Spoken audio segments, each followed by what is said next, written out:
RTV app వార్తల్ని క్షణాల్లో చదివే అవకాశం ఉంటుంది. ఒక న్యూస్ పేపర్, ఒక టెలివిజన్ ఛానల్ మీ చేతుల్లో ఎప్పుడూ ఉంటాయి. జగిత్యాల జిల్లా కేంద్రంలో ఆదిత్య అనేటువంటి ఓ యువకుడు మొబైల్ షాప్లో పనిచేస్తున్నాడు. మిత్రులందరికీ క్రెడిట్ కార్డులు ఇప్పించాడు. అవసరం ఉంది, ఆరోగ్యం సరిగా లేదు, కుటుంబ సభ్యుల ఆరోగ్యం ఇబ్బందికరంగా మారిందంటూ ఒకరికి తెలియకుండా ఇంకొకరి వద్ద నుంచి దాదాపు 40 లక్షల రూపాయలు వసూలు చేశాడు. స్వైపింగ్ చేసి వాడుకున్నాడు. తీరా జాడ లేకుండా ఉడాయించాడు. ఈ ఘటనతో ఒక్కసారిగా 6 మాసాల వరకు వేచి చూస్తున్నటువంటి మిత్రులందరూ కూడా తాము మోసపోయామని గమనించారు. తీరా అతని ఇంటి వద్దకు వెళ్తే అది కనిపించట్లేదని చెప్పి పోలీసులకు ఫిర్యాదు చేశారు. ఆయన ఇంటి వద్ద ఆందోళనకి సిద్ధమైనటువంటి నేపథ్యంలో సమాచారం అందుకున్నటువంటి పోలీసులు వచ్చి సముదాయించి వాళ్ళని వెనక్కి పంపించారు. మేము కేసు నమోదు చేశాము, మీ డబ్బులు మీకు ఇప్పించే ప్రయత్నం చేస్తామని చెప్పి నచ్చజెప్పే ప్రయత్నం చేస్తున్నారు. అయితే మేము మోసపోయాము, మా తోటి వాడే, మా తోటి ఉద్యోగి కదా అని నమ్మాము, మా మిత్రుడే అని చెప్పి నమ్మాము.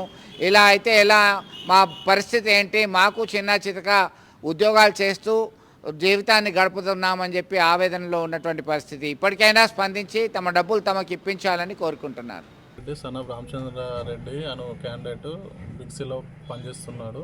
అలా మమ్మీకి కిడ్నీ బాగాలేదు, ఆపరేషన్ అవసరం నిమిత్తం డబ్బులు అవసరం ఉన్నాయని ఒక 15 మంది దాకా ఎవరికి తెలియకుండా ఒకరి దగ్గర 15 మంది దగ్గర దాదాపు ఒక 30 లక్షల రూపాయలు వాడుకున్నాడు. వాటి రూపాయలు మమ్మీ వాళ్ళ అమ్మ మంచిగా ఇంటికి వచ్చినాక ఇస్తానని చెప్పి జరిగింది.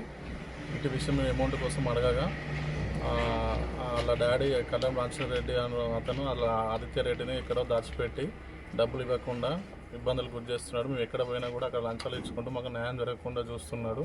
అందుకు ఈరోజు వాళ్ళ ఇంటి దగ్గరికి వచ్చి డబ్బుల కోసం న్యాయం జరగాలని కోరుతున్నాము. శేఖర్, నేను ఆటో నడుపుకుంటూ జీవనం సాగిస్తా.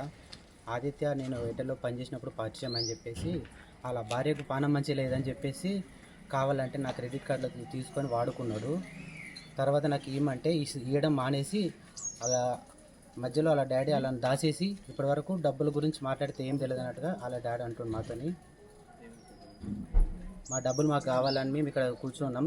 దయచేసి మా డబ్బులు మాకు రావాలని, మీ అందరి సపోర్ట్ కావాలని కోరుకుంటున్నాం. మరిన్ని వీడియోస్ కోసం ఛానల్ ని సబ్స్క్రైబ్ చేయండి. లేటెస్ట్ అప్డేట్స్ కోసం వాట్సాప్ ఛానల్ ని ఫాలో చేయండి. అండ్ లింక్ డిస్క్రిప్షన్ లో ఉంది.